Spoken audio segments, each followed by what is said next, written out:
So much, Tony. Hello, everyone. Thank you for coming.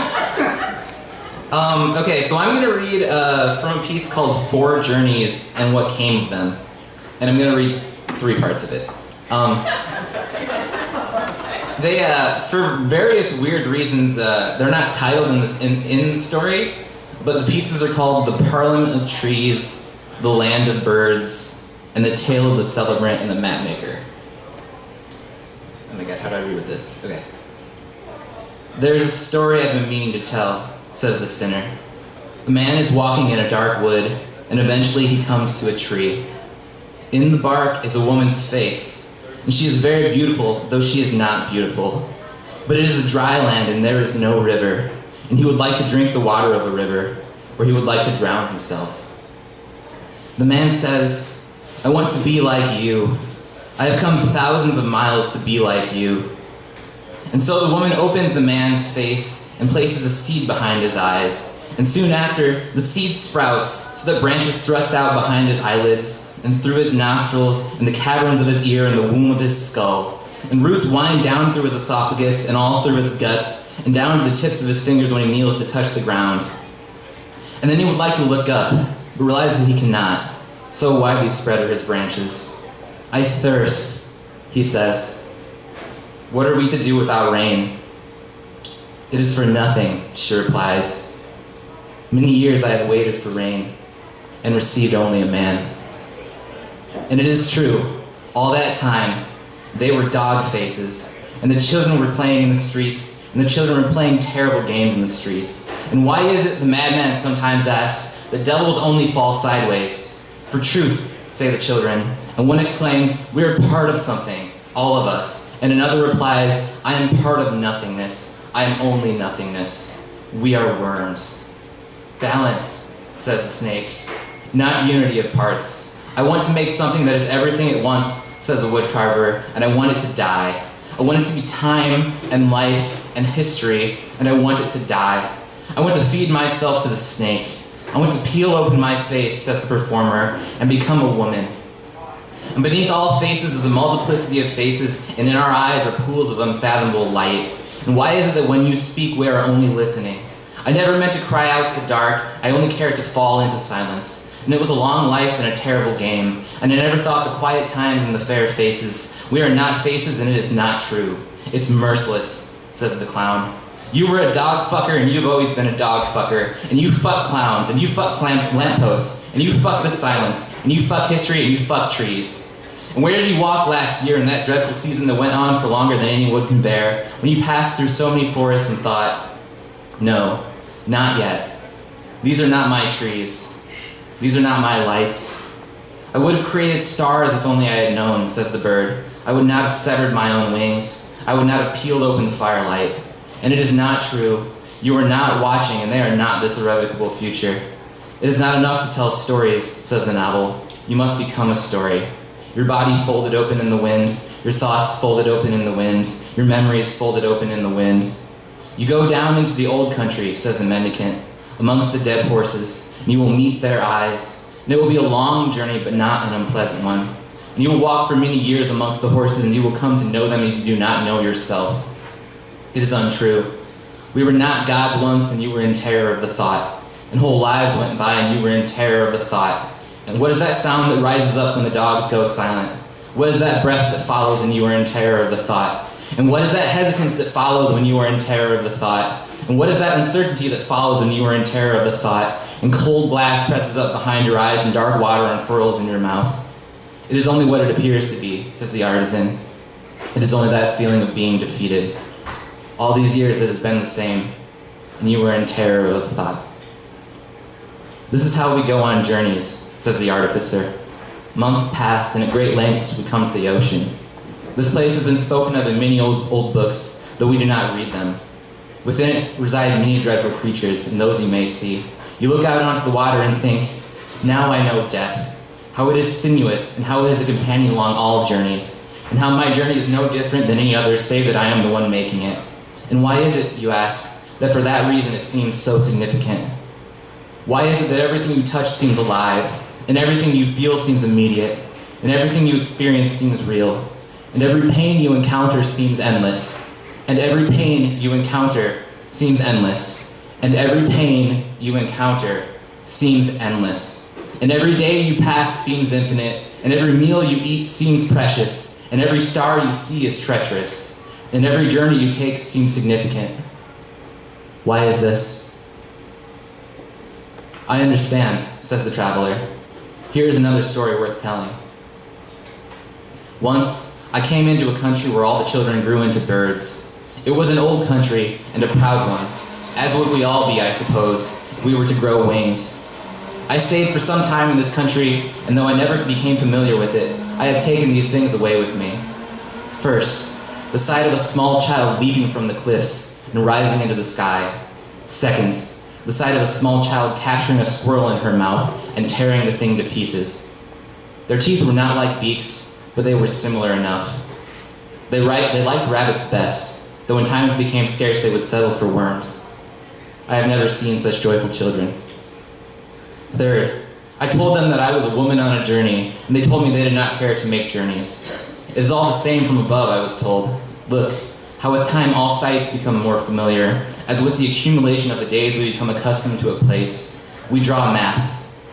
That is what life is for this people of birds.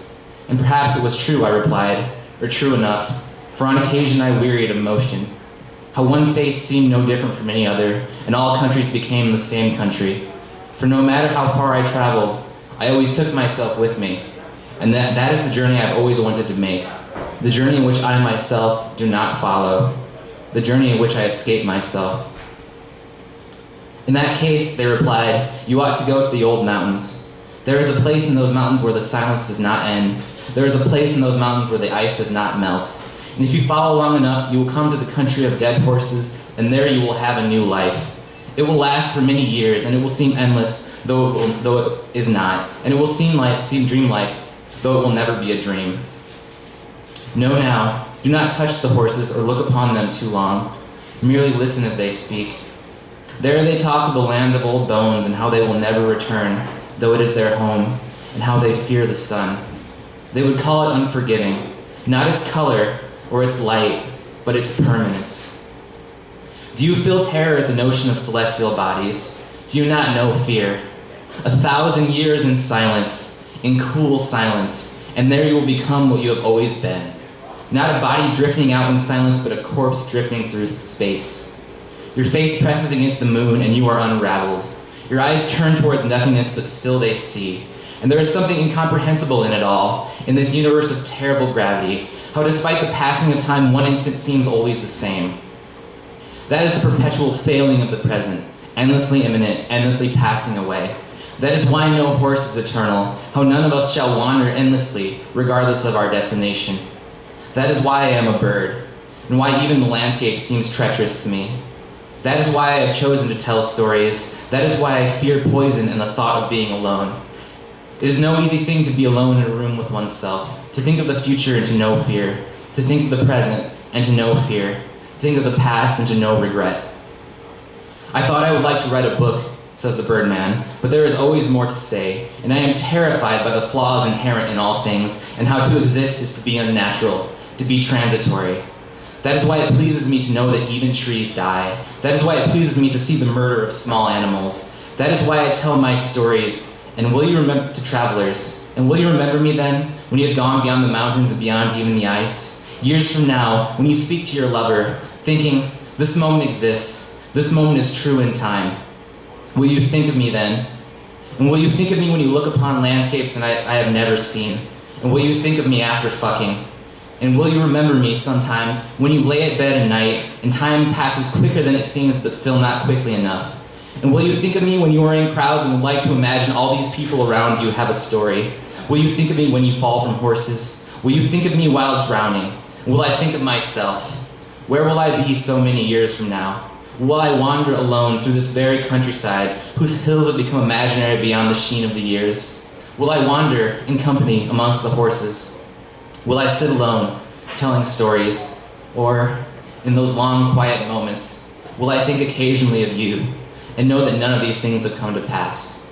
Eventually, none of these things will come to pass. My children are birds and they will die. My children are birds, and they will fuck rabbits. My children are birds, and they will suffocate in space. My children are birds, and they will be eaten by horses. My children are birds, and already they are no longer children. And I am terrified by the corporeality of this. I am amazed at the solidity of such feelings. My children are birds, but most often I feel they have never been my children, and it is a long way to go before we arrive anywhere. This is why I am not a traveler. This is why I am only a bird. And with that, the birdman falls silent. I did not travel to the land of horses. I am in terror of this life, says the celebrant. That is no surprise, says the drawer of maps. Terror is the natural response to all things. And so they went together into a distant, lonesome country. There they came to know many things, that all efforts go unrewarded, that all lust goes unrequited, that all sins go unpunished. The two hated each other, yet became great friends. It is inevitable, says the celebrant, for me to touch your cock, but I will touch it, and you will touch mine. And then we will immolate ourselves. We will become like pyres of ice floating slowly through an imaginary time. We will become like horses, says the drawer of maps. And it was true. They went down amongst the dead horses, and it was a wise country, but not a friendly one. And it is true that all journeys end with horses, and all journeys lead to some place in the earth, and all worlds exist beneath a sheen of ice. Look there, says the drawer of maps. See how we are a part of this skyline, though it does not include us. Look there, says the celebrant. Look at the terror of that goat. Look there, says the drawer of maps. Are we not at the ocean already? This is an old story. We have learned this all before. The branches melted in air. In the land of horses, they met a woman wearing the face of death, and it was a beautiful face, but not at all kind. She strode alone through the death fields, speaking quietly of things that have not passed, and on occasion her features resembled those of a bird. Her eyes were terribly dark, and when she turned, it seemed the world moved around her, and perhaps it did. And when she met the celebrant, she set her hand upon his face and thrust her fingers into his eyes. It was a sudden pain, but no more bearable for it, and when he turned away, blinded, streaks of blood falling like tears across his cheeks, he let out a soft sigh and fell weakly to his knees. And when she met the drawer of maps, she closed her hand over his heart and placed it in his hands. Eat it, she said. I cannot, he replied. This is my heart. This is what keeps me alive. All things return from whence they have come, said the woman wearing the face of death, and so your heart shall be eaten. May I have a moment? Asked the drawer of maps. He sighed, loud and long, and turned to look upon the face of the celebrant. It was an empty face, but somehow unmarked by its own tears. It was an unrecognizable, hollow face. A face such as that, he thought, could belong to no one. It was like a mask. Have you ever drawn a map? He asked the woman. I have drawn many maps, she said, and I have gone many places. And in the end, he replied, you have come here to the land of horses? You have come here amongst the dusk and the silence? It is not silent, she replied. Listen to us now. Listen as we speak. We are not alone, said the drawer of maps. I heard the sound of many voices, though they seemed to speak only to themselves. You are always alone, said the woman wearing the face of death. This place is no exception. In one hand she held a long staff, and she trailed it along the ground now, as if inscribing some shape, some word. I understand, said the mapmaker. You are drawing a map. The mapmaker lifted his heart and held it in the light. It was an ugly thing, a pulsating lump. With each moment it coughed a small mouthful of blood down his arm, nearly black in the dust light. And in the distance, yes, there were many horses, speaking softly as they strode. In that moment the mapmaker wished to become a horse. He wished to become a tree. Yet neither the heart nor the blood felt warm, because they'd come from his body, because they were a part of him, even now. Eat it, said the woman wearing the face of death. And for a moment the mapmaker remembered the scent of salt, and he thought of the ocean.